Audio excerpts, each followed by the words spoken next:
여러분 안녕하세요. 오철 교수입니다. 이번 챕터에서는요, 과점이라는 걸 다룰 겁니다. 그 제목에 모든 게 담겨 있습니다. 과라는 게요, 조금 어려운 한자인데요. 실제로 과를 한자에서 찾아보시면 이 적을 과자입니다. 영어로 a few예요. 이 영어의 과점을 나타내는 oligopoly라는 건데요. 여러분, oligo라는 게 접두사인데 의미가 a few입니다. 그래서 과점, 영어로 oligopoly라는 거는요, 몇몇 기업이 시장에 있다라는 의미입니다. 그래서 과점은 몇 개 기업이죠. 다시 말하면 완전 경쟁처럼 많은 것도 아니고요. 그리고 혼자만 생산하는 것도 아닙니다. 몇몇이 있어요. 여러분, 몇몇이 있다는 거를 조금 일반화시키면 두 개가 있을 수 있다고 보는 거죠. 그죠? 예. 그래서 기본적으로 모형을 만들 때 두 개가 있다고 가정을 합니다. 이걸 조금 어려운 말로 복점이라고 그러죠. 듀오폴리입니다. 그래서요, 듀오폴리를 일반화하면은 과점이 됩니다. 그래서 이 장에서는요, 과점에서는 어떤 결과가 가능한가라는 거 하고요. 과점 기업들은 왜 협력하기 어려운가? 왜 갑자기 협력 얘기가 나오냐면, 여러분, 과점의 특성상요, 우리 복점을 생각해 볼게요. 듀오폴리요. 내가 이윤극대화를 하고 뭐 몇 개를 생산하고 중요합니다. 그런데 상대편이 어떻게 나오냐도 대단히 중요하거든요. 이게 어떻게 보면 더 중요해요. 그래서 경우에 따라서 상대편과 협력을 해야 될지 아니면 경쟁을 하는 게 나을지 뭐 이런 얘기를 하게 됩니다. 상대편이 어떻게 나오느냐가 더 중요하다라는 거죠. 그래서 과점을 다루는 여러 이론들이 있는데 여기서는 가장 유명한 게임 이론에 대해서 설명을 할 겁니다. 자, 협력 과점 기업들이, 여러분, 과점 기업들이 진짜 협력을 잘하면 어떻게 될까요? 느낌상으로 마치 독점처럼 움직이겠죠. 이건 아마 정부가 원하는 건 아닐 겁니다. 왜냐하면 이미 독점에서 배웠지만 독점은 사실은 굉장히 비효율적이죠. 시장 배분에 있어서 시장 실패라고 강조합니다. 그래서 여러분, 독점 기업들은 정부가 개입을 했잖아요. 근데 과점 기업들이 일종의 협력을 잘해서 마치 독점처럼 움직이면 정부가 역시 가만두지 않겠죠. 그래서요, 정부는 여러 가지 법규들로 과점 기업들을 규제해서요, 완전 경쟁에 유사하도록 가려고 합니다. 이런 법률들을 우리는 반독점 금지법이라고 합니다. 그래서 이렇게 법률적인 이슈까지 한 3가지 정도 주제로 이 클립에서 설명을 하도록 하겠습니다. 자, 과점 말씀드렸지만 소수의 기업이 지배하는 기업이죠. 소수의 공급자가 존재하기 때문에 독점률이 높고요. 공급자는 당연히 상대편과 협력할까? 아니면 경쟁할까? 라는 협조 이의심 사이에서 당연히 갈등을 겪기 때문에 상대편이 어떻게 나왔을 때 내가 어떻게 행동하느냐가 아주 중요한 이슈가 됩니다. 말씀드린 대로 공급자 간의 상호작용이 굉장히 큰 특징 중에 하나고, 한 기업의 의사결정이 다른 기업의 이윤에 막대한 영향을 미칩니다. 그래서 사실은 이 과점의 모형들은 굉장히 많아요. 굉장히 많습니다. 자, 이건 그냥 재미로. 그 유명한 용어 중에 하나가 이 독점율이라는 게 있어요. 영어로 concentration ratio라고 하는데요.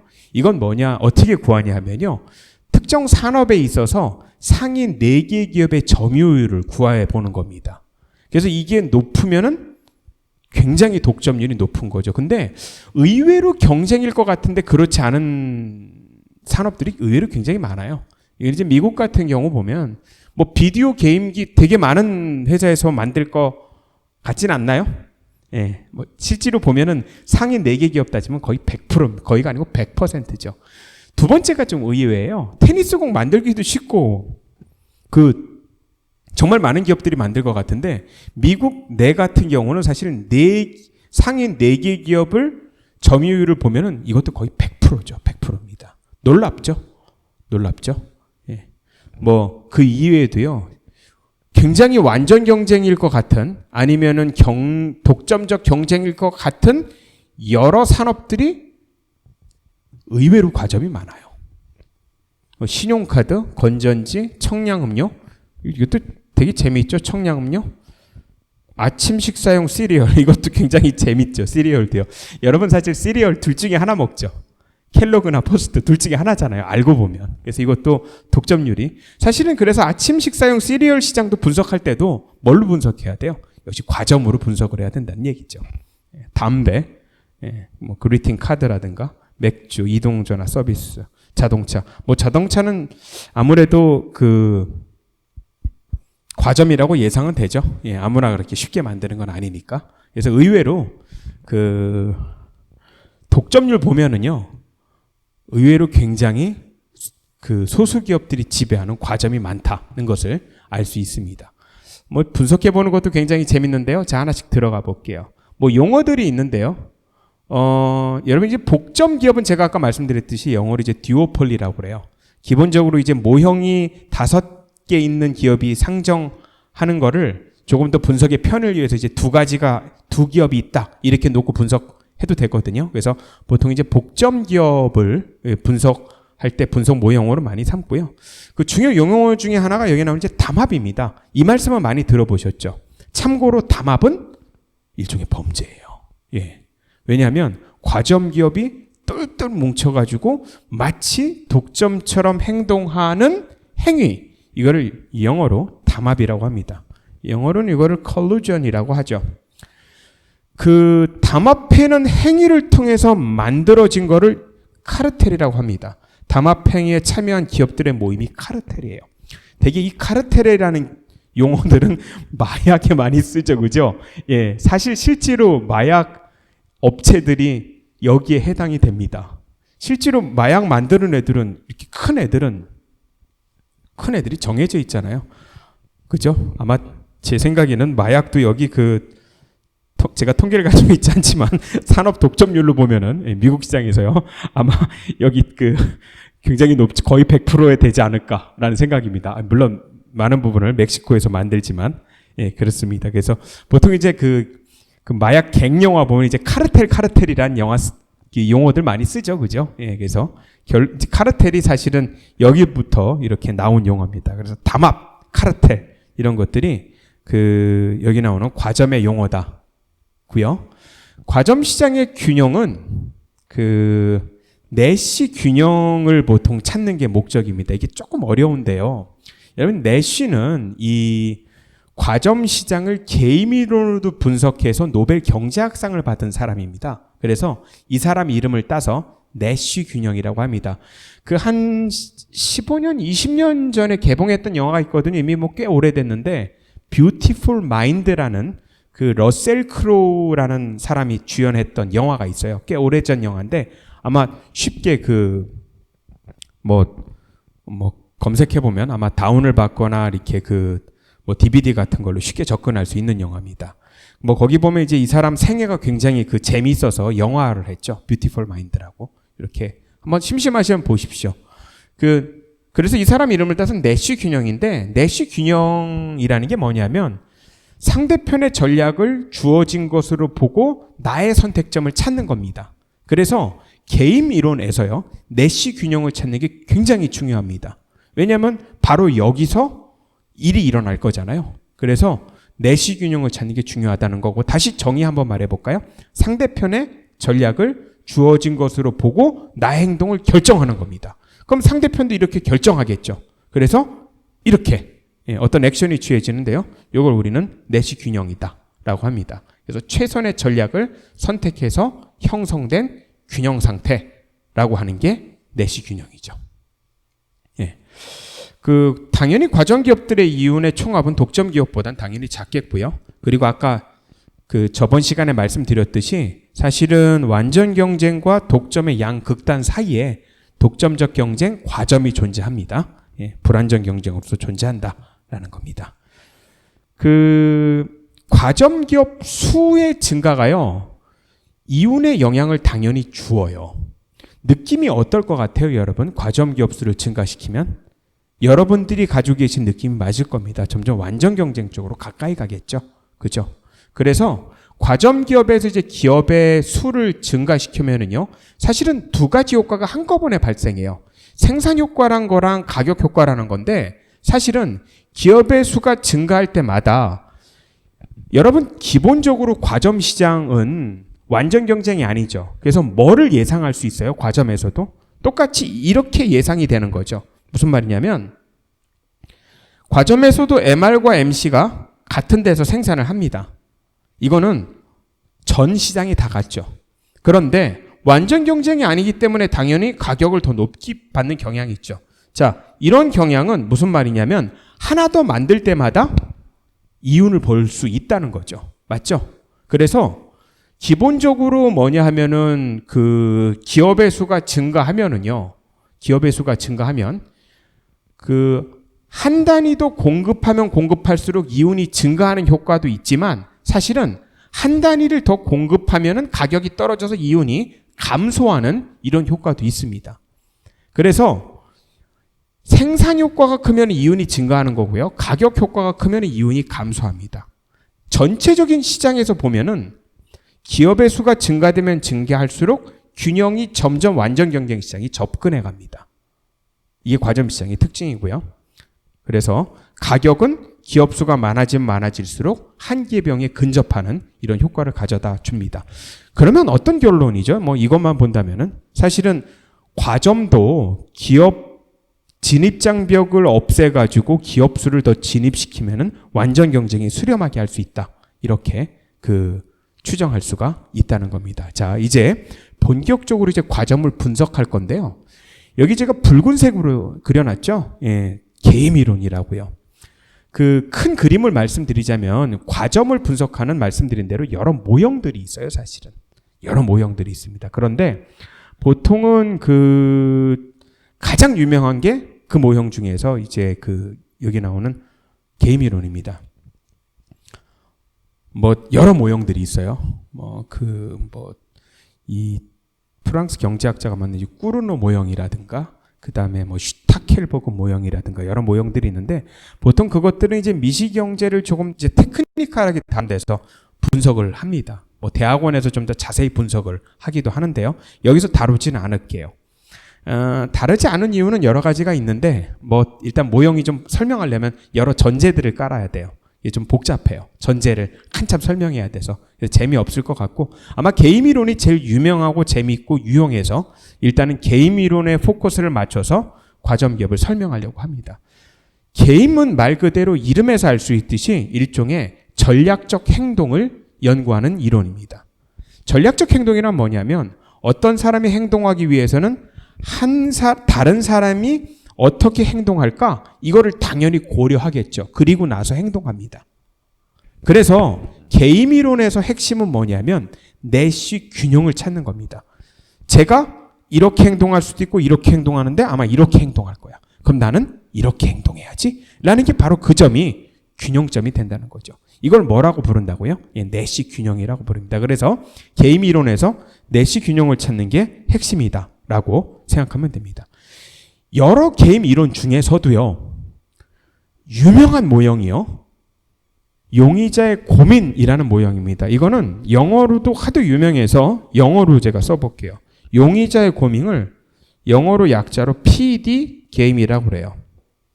뭐의 약자일까요? 아마 대충은 눈치채셨겠지만 Prisoner's Dilemma입니다. 그래서 Prisoner's Dilemma를 번역을 용의자의 고민 이렇게 번역을 했고요. 이 용의자의 고민 모형은요, 뒤에 바로 다룰 건데 기본적으로 어떤 결론에 이를 건가 하면 과점 시장에서 협조가 그렇게 쉽지 않아요. 여러분 대개 과점이면 다 모여가지고 이렇게 뭔가 협의가 돼가지고 독점 기업처럼 행동하면은 다 이윤을 볼 것 같죠. 맞죠? 예, 가장 아이디어라면 그렇습니다. 기업 입장에서. 그런데 문제는 누군가 배신을 해요. 여러분 용의자의 고민 모형은 요즘에 딱 생각나는 게 뭐예요? 요즘에 석유 모형이죠. 맞죠? 아니 다 모여서 담합해서 생산량 줄이면은 석유값 올라가고 좋잖아요. 근데 배신을 한다는 얘기죠. 배신하는 사람은 왜 배신을 할까요? 내가 그 카르텔에서 나와서 나 혼자 생산량을 늘리면 말씀드린 대로 이윤을 더 볼 수 있다는 거죠. 이게 아까 말한 생산 효과입니다. 리스크도 있어요. 왜냐하면 가격은 떨어지니까. 그래서 석유값 떨어지잖아요. 마구 떨어지죠. 그죠? 이런 것들도 말씀드린 대로 이 개임 이론으로 설명을 할 수 있다는 겁니다. 자, 그래서요, 이 용의자의 모형은요, 말씀드린 대로 이 협조하기가 굉장히 어렵다는 것을 보여주는 모형 중에 하나고, 또 하나 나오게 될 용어 중에 하나가 여기 나오는 우월 전략이라는 겁니다. 영어로 이거를 dominant strategy라고 그래요. 결론부터 말씀드리자면은 용의자의 고민 모형은 우월 전략이 존재합니다. 이게 무슨 말이냐면 뒤에 가서 설명을 다시 드리도록 하겠습니다. 또 하나 중요한 결론, 물론 아직 배우지도 않았어요. 배우지도 않았지만 결론을 미리 더 말씀드리면 용의자의 고민 모형에서 내시 균형은 우월 전략 균형과 일치할까요? 예, 요 얘기도 뒤에 가서 제가 다루도록 하겠습니다. 어쨌든 우월 전략이 내시 균형에서는 존재한다라는 겁니다. 참고적으로 답 미리 말씀드리면요. 용의자의 고민 모형은 우월 전략 균형도 존재하고 내시 균형도 존재합니다. 물론 개임에 따라서 안 존재할 수도 있죠. 그리고 또 하나 이슈는 여기 적지 않았지만 물론 뒤에 말씀드리겠지만 파레토 최적이란 말이 나와요. 파레토 최적은 달성 못합니다. 그 얘기도 뒤에 말씀드릴 겁니다. 그래서 협조관계를 유지하는 것이 개별 참여자에게는 가장 유리한 선택이 아니기 때문에 협조관계를 유지하기 어렵다는 게 용의자의 고민 모형의 결론이다는 거고요. 이제 본격적으로 미리 결론을 말씀드렸고요. 용의자의 고민 모형에 대해서 좀 디테일하게 다뤄보도록 하겠습니다. 뭐 통상적으로 이제 그 여러 이렇게 얘기들을 하는데요. 뭐 가장 유명한 사람 얘기를 한번 가져왔어요. 보통은 이제 뭐 그 맨큐 책에서 보니 클라이드 이렇게 재밌게 구성을 했습니다.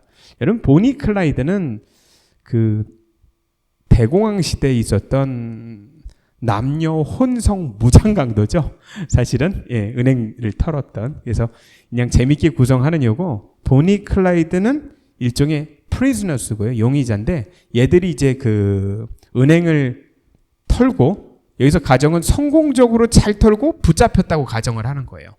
붙잡혔는데 증거가 마땅치 않아요. 스토리는. 그러면 당연히 검찰 입장에서는 기소 전에 둘을 분리하겠죠. 아 이거 기본 아닌가요? 아 프리즈너스를 같은 방에 갖다 놓으면 모의할 거잖아요. 또 증거도 조작하고. 그죠? 말도 맞출 테고. 그래서 당연히 분리를 합니다. 분리를 해놓고 그리고 신문을 하겠죠. 그래서 보니 클라이드가 각각 교도소 들어가 있는 상황을 상정을 한 겁니다. 자, 아니 이 프리즈너들이 보니 클라이드가 프리즈너예요. 둘이 텔레파시를 통해서 협조하면 가장 좋은데 그렇게 못하죠. 텔레파시를 쓸 수도 없는 데다가요. 당연히 핸드폰은 없었을 테고요. 그리고 분리해놨으니까. 결정은 두 가지입니다. 자백하거나 침묵하거나. 대전제는 증거가 없다고 그랬죠. 보니 자백하거나 침묵하거나. 자, 이렇게 게임을 했었을 때 뭘 찾는 거예요? 게임 이론의 핵심이. 내시 균형을 찾는 겁니다. 자, 그러면 저희 이 프리즈너스 딜레마 게임을 통해서 내시 균형을 한번 찾아보는 작업을 할 겁니다. 먼저 칠판을 좀 지우고요. 제가 저거를 써야 되거든요. 예. 자,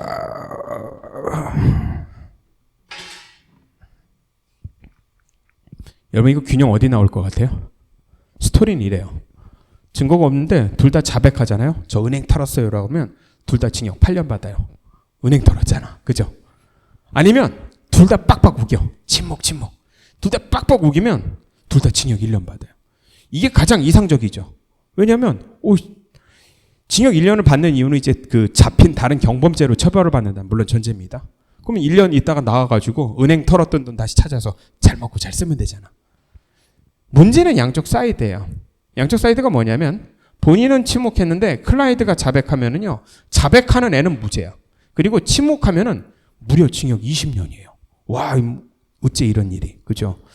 자, 이런 경우에 균형을 어디가 될까라고 설명을 하기 전에 제가 이거를 이렇게 오프라인 강의에서 설명을 하면은 어떤 학생이 가끔 질문을 이렇게 합니다. 아이고, 우리나라 사법제도에는 안 맞지 않냐는 건데 맞아요. 우리나라 사법제도는 좀 안 맞아요. 근데 사실은 미국 사법제도는 딱 맞는 면이 있어요. 그 미국 사법제도에는요, plea bargaining이라는 제도가 있어요. 뭐냐면 검사가 형량을 죄수와談判을 합니다. 여러분들 가끔 이제 그 헐리우드 영화 보시면 마피아나 무슨 마약 카르텔 같은 데서 뭐 회계하거나 이렇게 그 정보원이 가끔 이제 협상을 하죠. 뭐냐면 내가 법정에서 그 죄를 증언할 테니까, 두목의 죄를 증언할 테니까 나는 무죄로 맞죠. 그죠? 그런 영화들 많이 보실 겁니다. 그게 실제로 그렇고요. 그래서 말씀드린 대로 과거에 죄를 졌다 하더라도 이렇게 자백을 하면은 무죄가 되는 경우가 미국 사법제도에는 존재합니다. 물론 뭐 이걸 이제 액션이랑 연관시켜서요, 그죠? 예, 뭐 신분 세탁도 해주고 뭐 이렇게 막 이런 또 재밌는 일들이 일어나는 게 사실 영화인데, 예, 제도상으로도 있습니다. 그래서 이 사실은 여기 나오는 그 용의자의 고민 모형의 일종의 이제 페이오프 매트릭스라고 좀 이따 그릴 건데요. 예, 이 페이오프 구조는 사실은 미국 사법제도에는 맞습니다. 자, 이제부터 이제 게임을 해보죠. 자, 이거 어떻게 될까요? 여러분, 여기서 미리 말씀드리고 싶은 거는 이 게임 이론을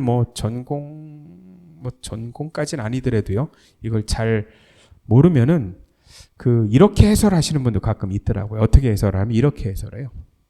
자, 선택할 수 있는 게 자백, 침묵이야. 근데 자백을 하면은, 자, 보세요. 보니가 자백을 하면은, 클라이드는 자백하면 징역 8년, 침묵하면 20년을 받아요. 어디가 더 좋아요? 자백하는 게 유리하죠. 그죠? 그래서 클라이드가 자백을 하고요. 보니가 침묵을 하면은, 보세요.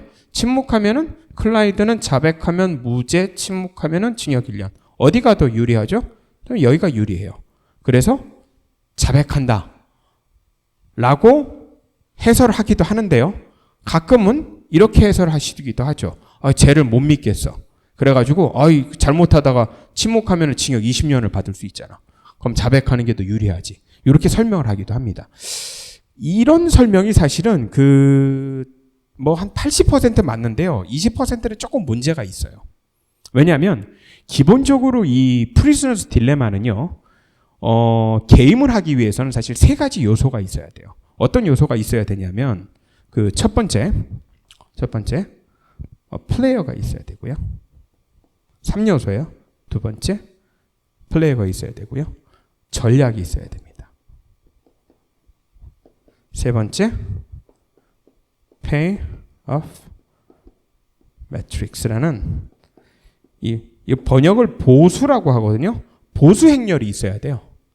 사실은 이 게임은 게임하기 위한 준비는 돼 있어요. 플레이어 있나요? 플레이어 있잖아. 보니 앤 클라이드. 전략 있어요? 전략도 있어요. 플레이어 있고 전략 있고 전략이 있잖아. 어떤 전략이야? 자백하거나 침묵하거나. 자, 문제는 뭐냐면 여러분 여기 징역 8년, 무죄, 징역 20년 지금 이렇게 쓴 거는요. 그냥 스토리를 쓴 거예요. 여러분 여기에 나와 있는 걸 게임을 하기 위해서는 페이오프 매트릭스로 사실은 바꿔줘야 됩니다. 제가 여기 나오는 스토리를 기반으로 해서 페이오프 매트릭스를 다시 재구성해 볼게요. 사실은 이게 핵심입니다. 잘 보이나 모르겠다. 그죠? 예. 자, 재구성해 볼게요. 이래요. 똑같아요. 다만 페이오프 매트릭스는 뭐냐면 숫자로 나타내야 돼요. 그래야지 게임이 됩니다. 이렇게 가정해 볼게요. 여러분 페이오프라는 게 뭐냐면요. 보수예요. 보수. 내가 받는 이득이죠. 내가 받는 이득입니다. 이거를 임의로 제가 기준이 없으니까 0부터 100까지 임의로 설정을 해볼게요. 100이 제일 좋은 거고 0이 제일 나쁜 거야. 여러분 징역 1년 받는 경우 있죠. 뭐냐면 둘 다 의리를 지켜서 끝까지 자백을 하는 경우는 당연히 페이오프가 높겠죠. 그래서 90이라고 써볼게요.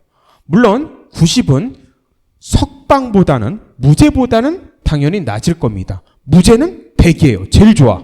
그죠? 예, 무죄 100. 그리고요, 징역 20년은 거의 최악이죠. 그죠? 물론 사형은 면했으니까 제가 여기다가 10이라고 써볼게요. 그리고 마지막으로 징역 8년 받아. 이거 별로 안 좋죠? 대학교 2번 다녀야 되는데, 그죠? 네, 그래서 한 30 정도 이렇게 쓸게요. 여러분 제가 이렇게 숫자로 표시했죠. 이게 뭐예요? 이게 페이오프 매트릭스예요. 자, 이렇게 페이오프 매트릭스가 있어야 사실은 게임이 돼요. 제가 무슨 말이냐면 제가 지금부터 내시 균형을 찾을게요. 내시 균형 어떻게 찾냐고요? 상대편의 전략을 주어진 것으로 보고 제가 유리한 선택을 하는 겁니다. 보세요, 여러분. 상대편의 이제 클라이드 입장에서 생각해 볼게요. 클라이드 입장에서 보니가요. 교도소 앉아가지고 이제 클라이드가 생각을 한 거야. 제가 자백했다고 볼게. 자백하면은 나는 자백하면은 30이고 내가 침묵하면은 10이야. 여러분 30을 택할래요? 10을 택할래요? 당연히 30을 택하지. 맞죠? 30을 택하지. 여기.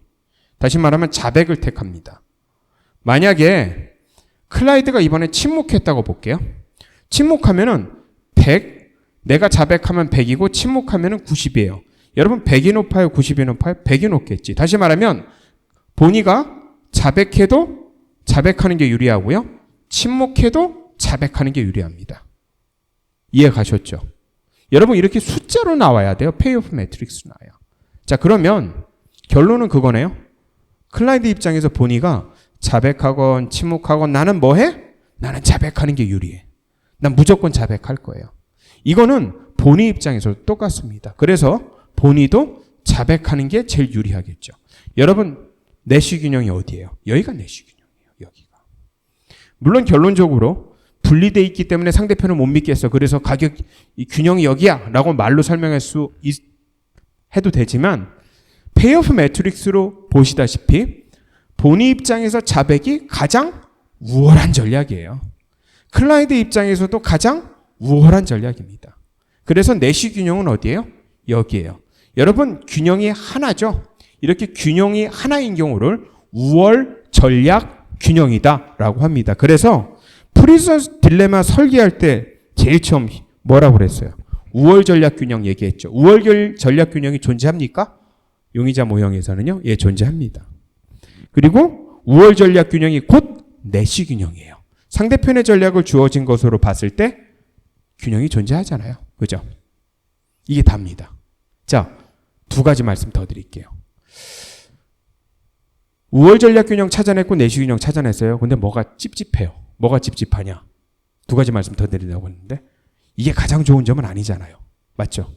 여러분 가장 좋은 점은 어디예요? 가장 좋은 점은요. 파란색으로 표시해 봐야지.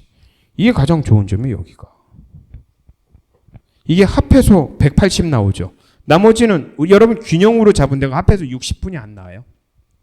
양쪽 사인들은 110, 110이에요. 여러분 제일 좋은 데는 제가 빗금친 부분이잖아. 서로 의리를 지켜서 자백하는 게 제일 침묵하는 게 제일 좋은 거 아니에요? 여러분 이렇게 페이오프 매트릭스의 합이 제일 큰 거. 여러분 이걸 뭐라고 그러냐면요. 최적이라고 그래요. 근데 경제학자 이름을 따서 요 균형을 파레토 최적 이렇게 부릅니다. 사실은. 뭐 미시경제 분석 정도 들으면 요 파레토 최적 정도는 용어에 좀 익숙하셔야 돼요. 이 파레토 최적의 정의가 뭐냐 하면요. 일종의 가장 좋은 점을 찾는데 상대편 거를 뺏거나 상대편의 효용을 감하지 않는 상태에서 가장 최적점이에요, 여러분. 여기가 가장 최적점이잖아요. 아니 어떻게 90, 90 합해서 180을 다른 데는 달성을 못 하잖아요. 이게 제일 좋은 거예요. 결론적으로 보면 우월 전략 균형이라는 걸 찾아가든 내시 균형을 찾아서 우리는 자백이 균형이기도 하지만 사실은 파레토 최적은 달성 못하는 거죠. 여러분 이게 파레토 최적이 달성되려면 어떻게 돼야 돼요? 눈치채셨겠지만 둘이 같은 방에 있어야 돼요. 그죠? 같은 방에 있어야 돼. 그래서 둘이 교도소에서 침묵의 그 혈서를 써야 돼 같이. 우리 절대로 죽어도 자백하면 안 돼. 침묵 이렇게 해요.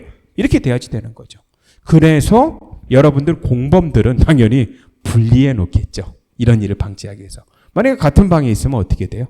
예. 침묵해서 파레토 최적을 달성하는 거죠. 범죄인 입장에서는요. 자, 두 가지 말씀드렸는데 하나 말씀드렸어요. 뭐냐면 용의자의 고민, 프리즈너스 딜레마 모형은 파레토 최적을 달성 못한다는 거죠. 하나 더. 게임이 반복되면 어떻게 될까요? 이론상으로는요. 무한히 반복되면 파레토 최적으로 옮겨갈 수 있습니다. 뭐냐면 보세요. 게임 한 번 했더니 당연히 저렇게 자백하잖아. 두 번 했더니 자백이야. 근데 게임 여러 번 굉장히 오랜 세월을 산다고 가정하고요.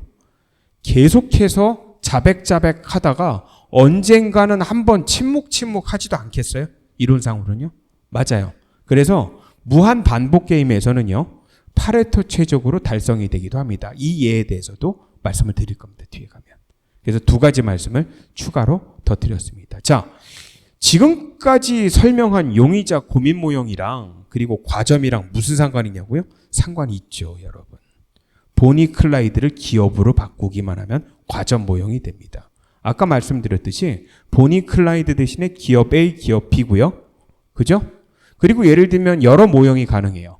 지금 우리 뭐 통신시장처럼 저희 통신시장 일종의 과점이 있죠. 왜냐하면 통신시장은 사실은 세 개뿐이 없잖아요, 기업이. 셋 중에 하나 들어야 돼. 뭐 분석의 편을 위해서 3위 기업을 빼면은 통신시장에서 SK 아니면 KT 둘 중에 하나야. 근데 문제는 뭐냐면 둘이 광고비를 엄청나게 써요. 그래서 만약에 광고비를 서로 굉장히 씀으로써 이득이 차감되겠죠. 그래서 여기 자백 대신에 광고비를 많이 쓰는 거, 친목 대신에 광고비를 적게 쓰는 거. 여러분 가장 이상적인 거는 둘이 만나서 협의를 해. 광고비를 서로 적게 써요. 왜 이렇게 서로 광고비 많이 써? 그래서 대규 서로 비난도 하지 말고, 그죠? 광고비를 적게 쓰면 사실은 이런 거 협의하면 담합이죠, 일종의. 맞죠? 예.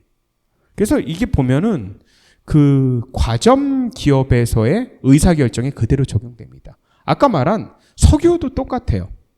여러분 석유 오펙 회원국이 여러 명 있다고 가정을 안 하고요.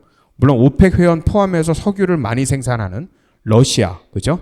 그 다음에 그 미국까지 넣어서 전체 석유 플레이어들을 놓고서 단순화하기 위해서 이제 두 개의 기업으로 이렇게 분류를 해서 똑같이 이거를 진행하면은 말씀드린 대로 그게 이 모형이 그대로 적용이 됩니다. 석유를 많이 생산할 거냐, 석유를 적게 생산할 거냐. 그리고 기업들의 전략이 있겠죠. 균형이 있다. 이렇게 이것도 적용이 됩니다. 그래서 이게 용의자의 고민 모형이에요. 전체적인 설계는 한번 이해하셨죠, 그죠? 자, 이렇게 끝나면 재미없을 것 같아서 몇 개 객관식 문제를 제가 놔봤습니다. 보수표 보고서 올바른 판단한 사람을 고르세요라고 하고요. 이 내시균형, 우월전략균형, 드디어 이제 파레토 최적이 나오네요. 그죠? 파레토 최적 정의를 제가 이렇게 써놨습니다. 기본적으로 정의들을 주어지고, 이건 뭐냐면 일종의 스토리를 놨어요. 아까 프리즈너스 딜레마처럼.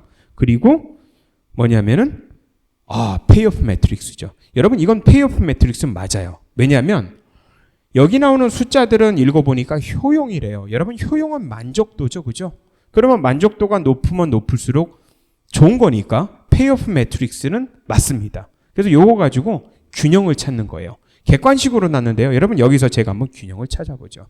게임 해볼게요. 균형이 어디가 나올까? B양 입장에서 볼게요. B양 입장에서. A군이 고백을 하면은 B양이 고백하면 70이고 현상 유지하면 100이에요. 어디가 좋은 선택이죠? 현상 유지죠.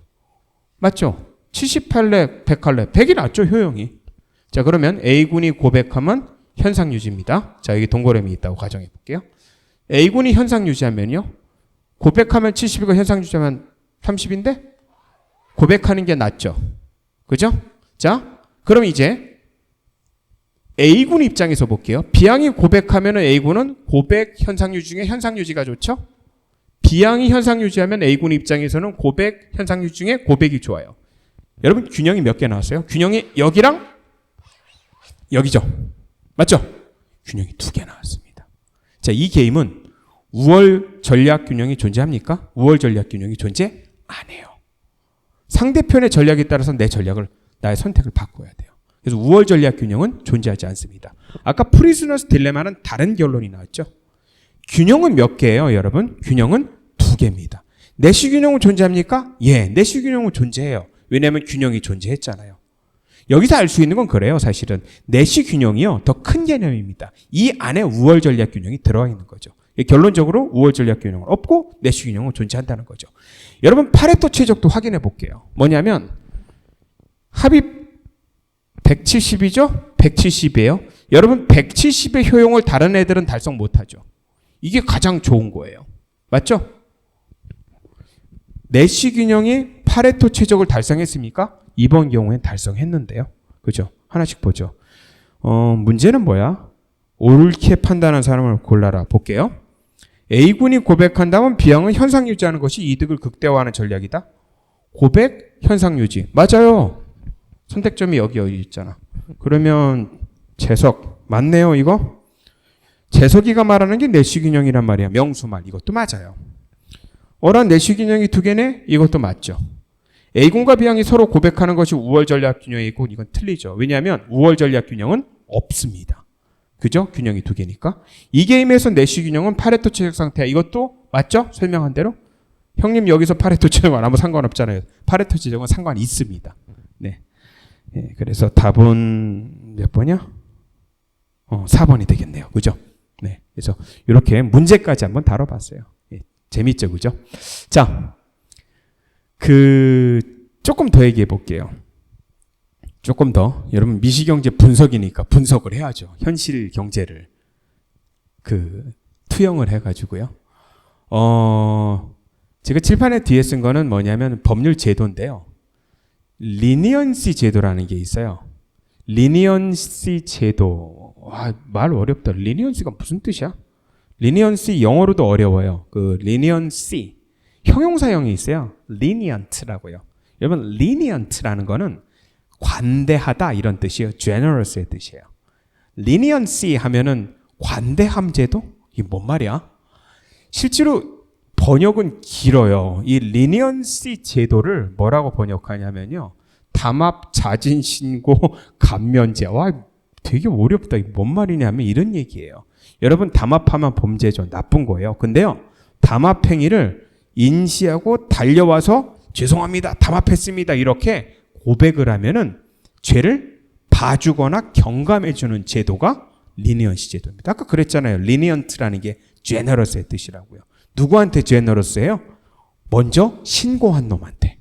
그래서 담합, 자진신고 일종의 감면제입니다. 공정거래법에 이게 사실 있어요. 담합행위가 사실은 갈수록 교묘해지고 찾기가 되게 어려워요. 그래서 실질 도입은 이제 2005년부터 했는데 자진신고하는 사실을, 그러니까 담합하는 사실을 자진신고하는 기업에게 과징금을 면제해주고요.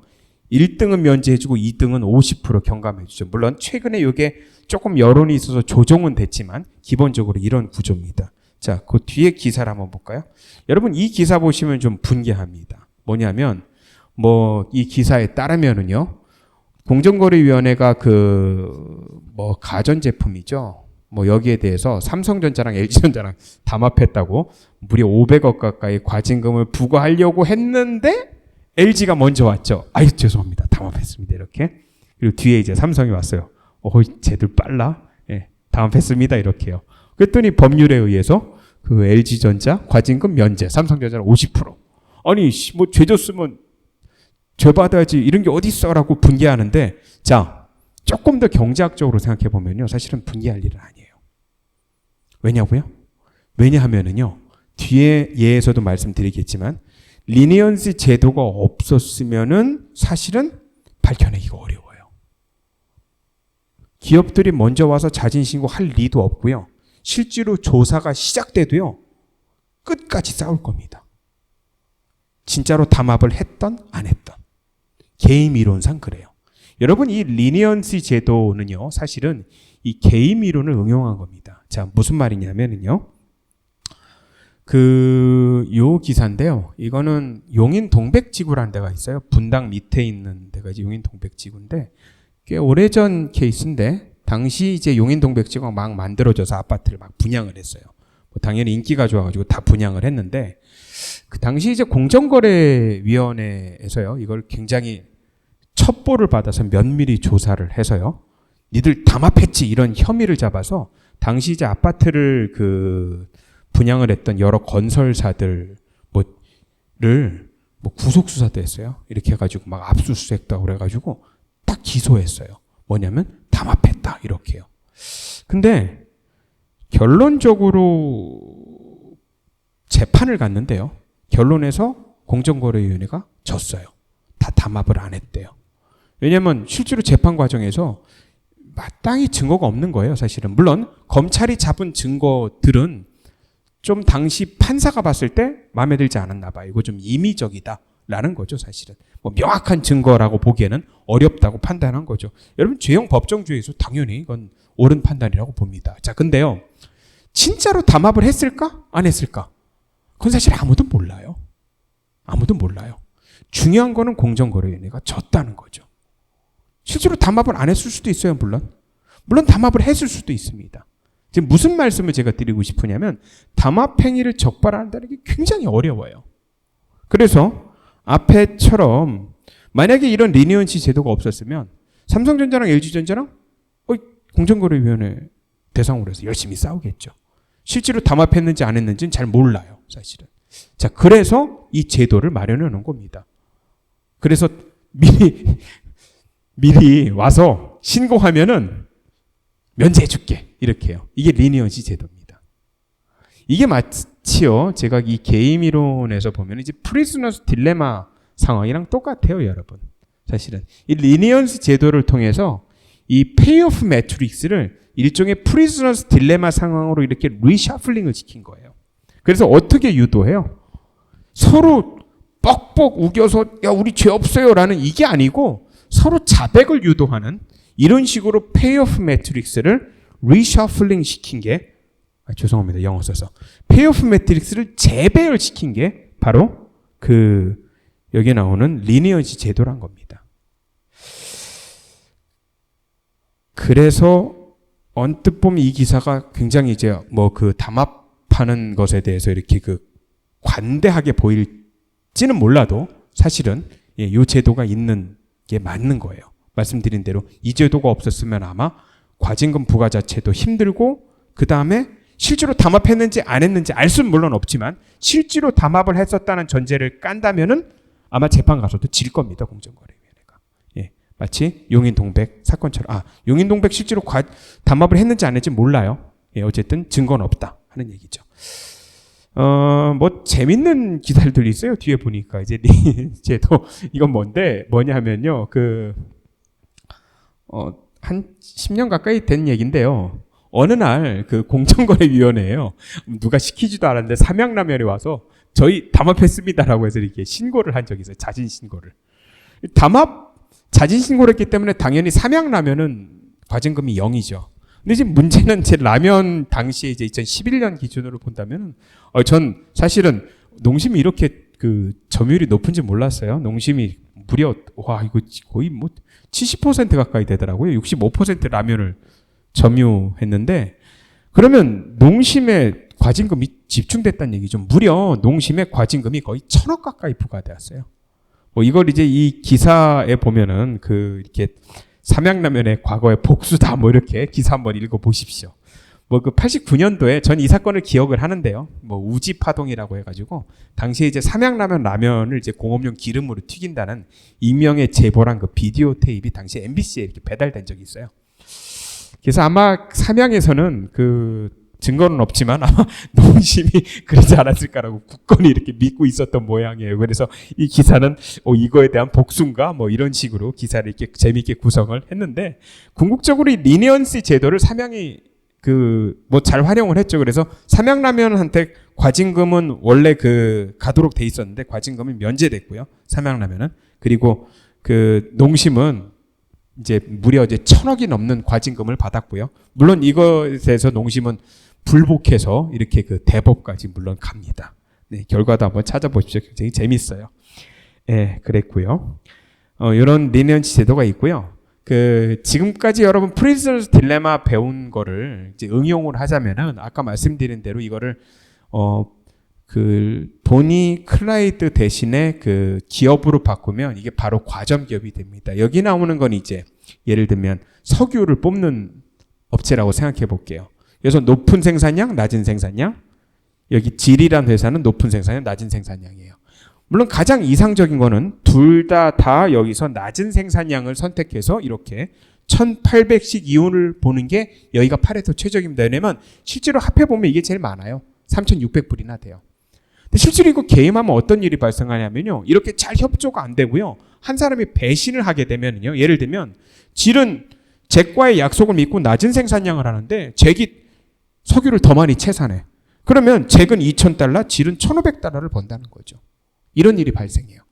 그래서 실제로 합의를 일로 했어도 막상 다시 회사에 돌아가서 서로 배신할 가능성이 높다는 거죠. 서로 이제 높은 생산량을 하면은 오히려 이렇게 줄어든다는 거죠. 여러분 이거 페이오프 매트릭스를 그대로 다시 보면은요. 아까 방금 했었던 프리즈너스 딜레마랑 내용이 똑같아요, 사실은. 그래서 뭐냐면 그 프리즈너스 딜레마 결론이 그거였잖아요. 실제로 담합하는 게 굉장히 어렵다는 거죠. 기업들이. 그래서 균형은 어디가 돼요? 균형은 오히려 여기가 된다는 겁니다. 물론 다시 말씀드리지만 이론상으로 반복해서 게임을 하면 여기까지도 옮겨지는 게 가능합니다. 여기서 결론적으로 균형은 여기고 우월 전략 균형이고 그리고 파레토 최적은 여기가 된다는 거죠. 그죠? 그래서 이걸 달성 못하는 이런 상황을 보여줍니다. 이렇게 그래서 게임 이론은 과점 기업들의 행동을 분석하는데 아주 유용한 도구로 활용하기도 하고요. 이게 정치 경제학에서도 응용이 돼가지고요. 그 군비 경쟁에도 사용이 됩니다. 예를 들면 과거에 냉전 시대 때 미국과 소련이죠. 러시아라고 써놨는데 미국과 소련이 지금 러시아지만 구소련이죠. 구소련이 군비 가지고 이렇게 경쟁한 적이 있어요. 이것도 프리즌스 딜레마로 설명이 그대로 됩니다. 페이오프 매트릭스 그리면 뭐냐면 서로 군비 감축하는 게 가장 이상적이죠. 여기가 어떻게 보면 일종의 파레토 최적이죠. 근데 실질적으로 뭐냐면 내가 군비 감축을 했는데 상대편이 군비 증강을 하면 이런 상태가 온다는 거죠. 그래서 실질적으로 매년 원자탄이 터진 이후로 미국과 소련은 사실 군축 합의를 늘 시도를 했는데 매년 사실은 합의를 해놓고 돌아가서는 항상 안 지키죠. 이런 게임을 몇 년을 했냐면 약 40년을 했어요. 그러다가 마침내 진짜로 군비 경쟁을 한 적이 있습니다. 1987년에서 88년으로 가는 요 사이 때 당시 구소련의 서기장이었던 고르바초프랑 당시 미국 대통령이 레이건인데요. 이 두 사람이 진짜로 군축 합의를 해요. 진짜로 일로 와요. 진짜로. 여러분 이 케이스에서 알 수 있는 건 뭐예요? 게임이라는 게 실제로 반복이 되면은 파레토 최적을 달성하기도 한다는 거죠. 그래서 실제로 1987년, 88년 그 사이에요. 소련도 군비 감축을 했고요. 미국도 군비 감축을 진짜로 했다는 거죠. 그래서 그 해에 이 두 사람은 공동으로 노벨 평화상을 수상하기도 합니다. 그래서 이렇게 그 게임이 반복되는 이런 경우도 있다라는 것을 보여줍니다. 그래서 여러 면에서 사용이 되죠. 이 게임 이론은요. 그래서요, 여기 써놨지만 게임이 반복되는 경우는 기업들은 미래의 더 큰 이익을 위해서 협조 관계를 유지할 유인도 갖게 됩니다. 그래서 이론적으로 가능하다라는 것을 알 수 있고요. 자, 이런 과점에 대해서요. 여러분 과점은 말씀드린 대로 협조를 통해서 기업들이 오히려 똘똘 뭉치는 경우는 마치 독점처럼 되죠. 그래서 굉장히 정부가 여기에 대해서 민감하게 반응합니다. 그래서 과점 기업들의 생산협조는 생산량 감축하고요. 높은 가격을 초래하기 때문에 사실 사회적으로 바람직하지 않고요. 특히 기업들이 이것에 대한 달성을 담합을 통해서 하는 경우는 경쟁을 해야 한다고 생각하고 있죠. 그래서 전 세계 모든 국가에서요. 담합을 범죄 행위로 규정을 하고 이것을 규제하고 당연히 있습니다. 여기는 뭐냐 하면요. 독점 정책에 관한 금지 정책에 관한 논쟁인데 여러분 기본적으로 담합은 안 돼요. 굉장히 엄격합니다. 여러분 그래서 아까 제가 거대 통신사 얘기했지만 KT 회장이랑 SK 회장이랑 친할까요? 개인적으로 별로 친한지는 모르겠고요. 표면상으로는 안 친해야 돼요. 여러분 둘이 자주 만나서 식사하고 같이 밥 먹고 어울리면은요. 아마 공정거래위원회에서 굉장히 나쁜 눈으로 볼 거예요. 쟤들 담합하려고 그래 이렇게요. 그래서 이런 오해 때문에 오히려 서로 멀어집니다. 예, 오히려 그래요. 예. 그래서 이 과점 과점에 관한 어떤 정부 정책은 굉장히 엄한데 뒤에 나오는 세 가지 정책이 있어요. 이거는 사실은 공정거래법에는 있는데 경제학자의 입장에서 봤을 땐 글쎄 이것까지 규율해야 돼? 이런 이슈가 있는 것들이 한 세 가지 정도가 있습니다. 뭐냐면 좀 테크니컬한데 이제 재판매 유지 가격인데요. 여러분 공급자가 이제 유통을 하면서 뭐냐면 넘어가면 건 사실은 일종의 자율이잖아요. 근데 특정 기업은 예를 들면 이제 물건을 만들어서 이게 팔리고 재판매되고 이런 것까지 가격을 유지하려고 그래요. 근데 이게 공정거래법상에 사실은 하지 말라는 규정들이 있거든요. 근데 과연 이게 필요한가? 여기에 대해서는 좀 논쟁이고요. 또 하나는 한국에도 이슈가 한번 됐었는데 약탈 가격이에요. 이게 뭐냐면 이론상으로 약탈 가격이라는 게 경쟁 기업을 퇴출시킬 목적으로 내가 가격을 내려. 그래서 상대편이 망하면 내가 다시 올린다. 다시 말하면 약탈 가격이라는 게 이론상으로는 그럴듯하죠. 근데 생각해 보세요. 아니 가격 내리면 기업들 소비자들은 좋은 거 아닌가? 그게 안 좋대 정부에서. 왜 안 좋아? 왜 안 좋으면 제 가격 낮췄다가 경쟁사 몰아내고 다음에 가격 또 올릴 거니까. 이게 조금 이상하죠. 그죠? 그래서 사실은 이 약탈 가격은요. 우리나라 공정거래법에도 부당 연매행위 금지라고 해서 가격을 너무 낮추면 또 안 된다는 이런 게 있어요. 조건에 따라서.